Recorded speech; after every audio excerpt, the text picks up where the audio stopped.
Cette histoire n'a pas de monstre, pas de grand discours. Elle parle juste de ce qu'on fait quand on est seul face au monde. Il y avait un vieil homme. Trop vieux, disaient les autres. Depuis longtemps, ce vieil homme ne ramenait plus rien de la mer. Les gens murmuraient. Certains riaient. D'autres encore préféraient détourner le regard. Parce que l'échec prolongé met mal à l'aise. Le vieil homme, lui, continuait inlassablement. Chaque matin, il préparait ses lignes. Il regardait l'horizon. Puis il partait. Il ne faisait pas ça par espoir naïf, mais plutôt par fidélité. Fidélité à un geste, à un savoir-faire, à une vie. Un jour, loin, très loin des côtes, il a enfin senti quelque chose tirer sur sa ligne. Pas brutalement, mais avec une sorte de force calme. Pourtant, il s'agissait d'un grand poisson, d'un poisson immense. Et c'est alors que le combat a commencé. Il a duré longtemps, des heures, puis des jours. Le vieil homme, lui, parlait au poisson. Il lui demandait pardon. Il le respectait. Parce que lutter n'empêche pas d'honorer.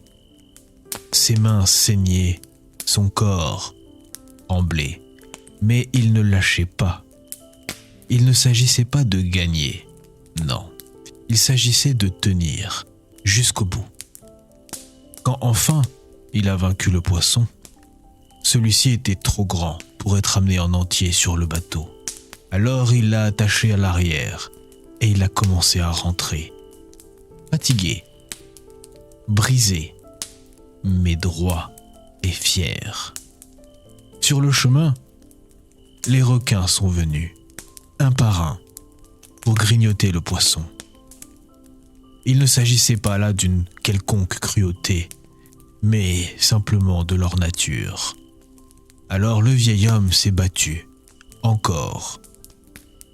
Hélas, quand il est arrivé au port, il ne restait presque rien. Rien d'autre que l'arête. Les autres ont regardé. Certains ont compris, d'autres non. Alors, le vieil homme est rentré chez lui. Il s'est allongé, puis il a dormi.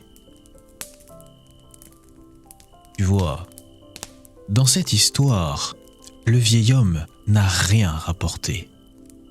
Et pourtant, il n'a pas perdu. Parce que perdre, ce n'est pas revenir les mains vides. C'est renoncer avant d'avoir tout donné. Chez les écorchés, on sait ce que c'est de lutter longtemps, sans aucun témoin, de tenir sans récompense. Alors, on se rappelle de ça. La dignité ne dépend pas du résultat, mais de la façon dont on tient jusqu'à la fin. Dors maintenant. Et si un jour tu rentres avec seulement des os et de la fatigue, souviens-toi que certains combats valent d'être menés même quand ils ne laissent aucune preuve. Le feu, lui, ne promet pas de victoire. Il promet juste de rester allumé tant il y a quelqu'un pour prendre la peine de l'entretenir.